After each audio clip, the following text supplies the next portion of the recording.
Kaya mag-ingat po siya. Mag-ingat, bakit?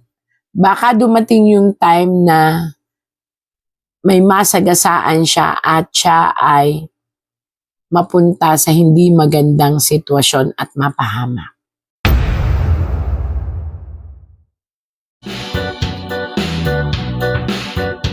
Okay, magandang umaga, magandang tanghali at magandang gabi sa inyong lahat. Welcome to my YouTube channel, Bisdak Reaction TV. Bigyan natin ng reaksyon ang bagong hula ni Madam Buendra tungkol ito kay Congressman Leandro Libesti. Anak ko ito ni Senadora Loren Legarda. Marami kasing nag-request ni Madam na walaan daw niya si Congressman Leandro Libesti. Sabi pa naman ni Madam na itong batang congressman na ito ay batang katipunero sa ating bansang Pilipinas.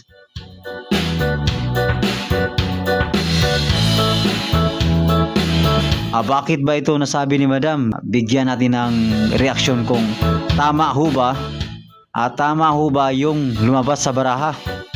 At nakita din ni Madam yung si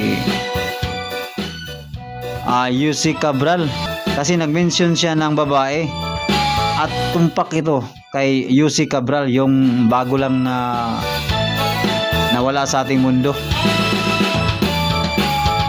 At ang sabi niya, nakita sa baraha ni Madam na buhay pa daw si Yussi Cabral at nandun sa malamig na lugar. Hindi sa mainit, nandun sa malamig na lugar. Marami namang malamig na lugar, di ba?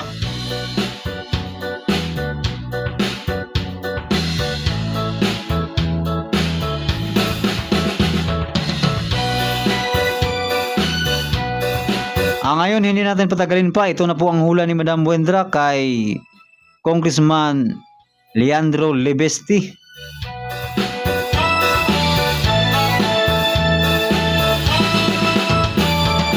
Leandro Libesti.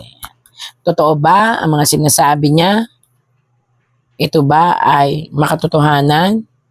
Pakita mo sa akin, tarot. At ano ba ang kaya niyang gawin sa ating gobyerno? Ayan.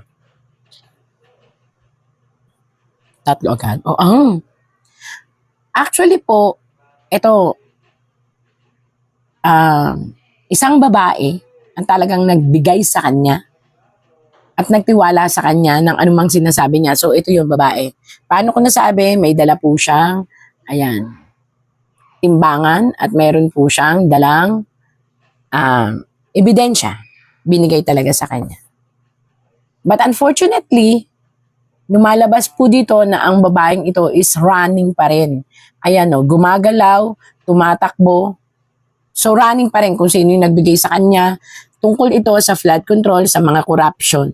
Pero dito po lumalabas na itong babaeng nagtiwala sa kanya para sa mga ebidensya or whatsoever na dumaan sa isang tao is running pa rin. Gumagalaw, tumatakbo at ito ay lumayo. Yan.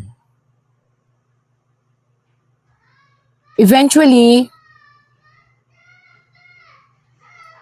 hindi ko maintindihan kasi ito ang nagbigay sa kanya, nagtiwala ng ebidensya, nag-gathered niya. Sabi, ito na naman, tarot lang ho ito ha. Sabi dito, is running. While dito, lumalabas na wala na siya. So, hindi ko maintindihan kung ano ibig sabihin po nito kasi dito nakataob. Ibig sabihin nito, wala na siya, yun ang pinalalabas. Bakit pinalalabas? May rainbow. Kitang-kita nyo po, ito ay isang rainbow, ito ay isang makatotohanan, ito ay ngayon. Pinakikita rito na itong taong ito, na may pamilya, na babae, is patay na dito. Yun daw ang ipinalalabas, kaya rainbow, pinalalabas. Pero dito sa una, I don't know po, nalito rin ako, sabi ang tarot, ito yung babae, yun ang kumbaga susi.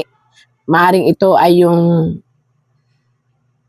punot dulo na nakakaalam ng mga files ng mga korupsyon. Sabi po rito, ito ay running. Ibig sabihin, gumagalaw pa siya, buhay siya. Tarot lang ho ito ha. Pero dito, pinalalabas na patay na siya. Ibig sabihin, dito sa tarot na to, pinalalabas dito sa kwento is patay na siya. Pero ayon naman po sa tarot, lumalabas na siya ay running. So nakakagulo. May lumalabas na buhay pa siya, may lumalabas na pinalabas lang, napatay na siya. So yun po ang sabi ng tarot. Ako ay tagabasa lang. At ngayon ay wanderer na siya. Ibig sabihin, nagwo-wonder siya. Para siyang hermit na tinatago ang kanyang pagkatao. At naglalakbay siya sa isang lugar kung saan malamig. Yun ang sabi po. Ano naman andito pumapasok kay Libiste? Pakaingatan din ni Libiste ang mga lumalabas sa kanyang bibig, although ito ay totoong nanggaling dito. Kasi, bakit sinasabing pinag-iingat siya ng tarot? Maraming revelasyon ang lalabas. Marami ang taong alam naman nating maaapektuhan. Maaapektuhan ng mga, anong tawag dito?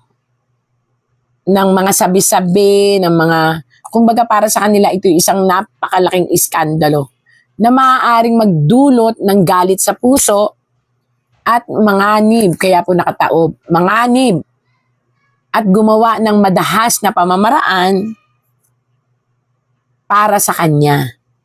So, hindi lahat po ng kanyang sinasabi ay kinatutuwa ng mga taong involved. Kaya mag-ingat po siya. Mag-ingat, bakit? Baka dumating yung time na may masagasaan siya at siya ay mapunta sa hindi magandang sitwasyon at mapahamak. Although, ang puso't isip niya, sa totoo lang po, paniniwalaan natin, siya ay makamasa. I mean, kaya makamasa, ang gusto niya ilabas lahat ng alam niya. Which, yun ang pamamaraan niya to destroy and stop the corruption. Eventually, marami nga po siyang sinasagasaan. So, people noticed they doing something to stop those allegation or rumors o kwento na hawak ni Sir Libiste. Pero paniwalaan niyo po hindi, sa 100%, kaya nakatayo po ito na anghel, tapos nababahira ng politika, almost 80% po ang tumpak at totoo. May pagka-weird lang po talaga si Sir Libiste kasi he is so smart.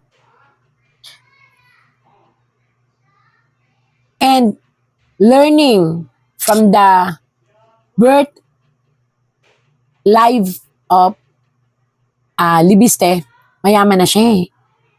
He don't need too much money.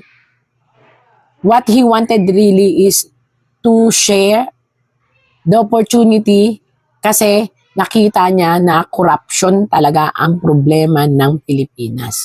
So malinis po ang intention niya, but people also nagdadalawang isip sa mga hawak niya na papeles. Ayan no, nagdadalawang isip. Pero ilalaban po niya to kasi alam niyang 80% of these are correct. Kahit nga po maapektuhan ang sarili niyang pamilya eh. Kasi ito ay isang pamilya na ilalaban siya at ilalaban niya, kaso maraming aligasyon, kaya kailangan din niyang proteksyonan ang kanyang sarili. And for the people of the Philippines, handa talaga siyang magpakamatay. Kaya nakatalikod siya, para siyang si Rizal. Handa siyang magpakamatay para isiwalat niya ang lahat ng hawak niyang ebidensya. At napakarami po niyang hawak. 1, 2, 3. 3 mukha ng korupsyon. Bakit ko sinabing 3 mukha ng korupsyon? Yung una isiniwalat na po niya. Meron pa po siyang isa pang hawak at meron pang isa na mas matindi. So isa pa lang pala ang sinisiwalat niya. Mayroon pa siyang dalawa pang isisiwalat na katiwalian. And lahat po yun ay with evidence. At ang masakit, dawit-dawit na to. Lahat ng nakaupo, mula baba hanggang sa taas, dawit-dawit na po ito. Naku, ang dami po niyang lilinisin. Para siyang naglilinis, para siyang isang basurero na ang gusto niya malinis lahat yung alam niya na nandun ang pinakamatitinding singaw ng kabuktutan. At ito ay susuportahan ng kanyang ina. Yan. At kahit ang kanyang ina ay nabibigla. Actually, ito po ay nanay and anak. Mismong ang sarili niyang ina nabibigla sa lahat ng nangyayari, sa lahat ng revelasyong nilalabas ni Sir Libiste. Kasi wala siyang kaalam-alam sa sitwasyon, tapos bigla na lang ganun pala kasinsero ang anak niya sa pagsisilbi. But, pakaingatan niyo po kasi may danger po sa life niya. And I tell you po, may isang malaking sangay ng gobyerno na hindi taga rito ang susuporta sa dalawang batang katipunero ng Pilipinas. Katipunero ng tawag kasi halos they fighting their own life. Si Libiste at may isa pang malaking katuwang natutulong para mabungkal yung hawak niyang mga papeles. Mag-ingat po, sir. Ang iyong hangarin ay mabuti, pero delikado. Ako po'y tagabasa lang ng tarot. Wala akong kinakampihan. Nakita lang po ng tarot doon na 80% of your evidence are facts, truth, and reliable. So, sinasabi ko po sa inyo, mag-ingat po kayo. Marami kayong masasagasaan. Pero maniwala po kayong marami ang magmamahal sa inyo. Lalo na't ang ipinaglalaban nyo po ay ang mga tao na kumbaga naloko or nakorupsyonan ang taong bayan. So, naniniwala talaga ako na may katipunero pa ngayong panahon na to sa bagong relihiyon. Rehiyon, yon. At ikaw ay isa doon. Maaring nandun ka sa matatalinong katipunero noon na may kaya sa buhay. You are being reincarnated. Ayan po. A white reincarnated ng isang tao, isang lalaki na may katungkulan na pinagpalit ang yaman para sa kanyang pagmamahal sa inang bayan. Ito po yan. Ikaw yan noon. At ngayon, ikaw ay nasa ilalim ng kapangyarihan ng ganong sitwasyon. Ina-active mo. And masaya ka sa ginagawa mo although mapanganib. At ikaw ito ngayon. Hawak mo ang salapi, hawak mo ang katanyagan, hawak mo ang pagkailala, pero nakita mo ang lungkot mo kasi ang gusto mo maisiwalat ang dapat maisiwalat, mailabas ang dapat mailabas at malinis at makatulong sa isang taong alam mong walang kasalanan pero nakulong. Ayan po yan. Ikaw yan. Ito yung gusto mong hangarin. So, yun po nakita ng ating tarot kay Sir Libiste.